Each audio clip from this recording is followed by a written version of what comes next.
तो hello and welcome guys, आज आपके लिए आ चुके हैं कुछ यूनिक, कुछ लग्जरियस। आप देख सकते हैं ये एकदम इम्पोर्टेड रहने वाला है, जिसमें कि अगर हम बात करें तो बाहर पूरा मेटल रहेगा, अंदर क्रिस्टल रहने वाला है। इसमें आपको 2 साइजेस मिल जाएंगे एंड साथ ही साथ 3 कलर ऑप्शन मिल जाएंगे।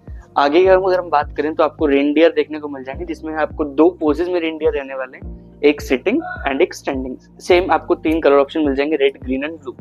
नेक्स्ट अगर हम देखें तो हमारे पास बुल रहेगा, जिसके हमारे शोरूम पे भी काफी डिमांड चल रही है। साथ ही साथ आप देख सकते हैं इसमें भी आपको कलर ऑप्शंस मिल जाएंगे, जैसे ग्रीन, रेड एंड ब्लू।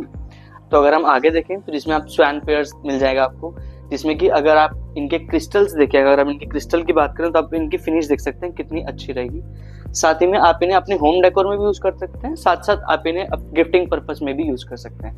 आगे अगर हम देखें तो जैसे 3 डांसिंग गर्ल्स का सेट है, आप इनके क्रिस्टल्स देख सकते हैं कितने फिनिशिंग, इनकी फिनिशिंग देखिए आप कितनी अच्छी आ रही है। साथ ही में अगर हम आगे देखें तो आप ट्रीज देख सकते हैं, पिकॉक देख सकते हैं। ये सारा माल इंपोर्टेड रहने वाला है, ये सभी कुछ लेटेस्ट है। तो अगर आप इनमें से अभी कुछ भी परचेज करना चाहते हैं तो आप हमारे स्टोर पे विजिट कर सकते हैं, sunrise the gift world, coral Bagh, new Delhi.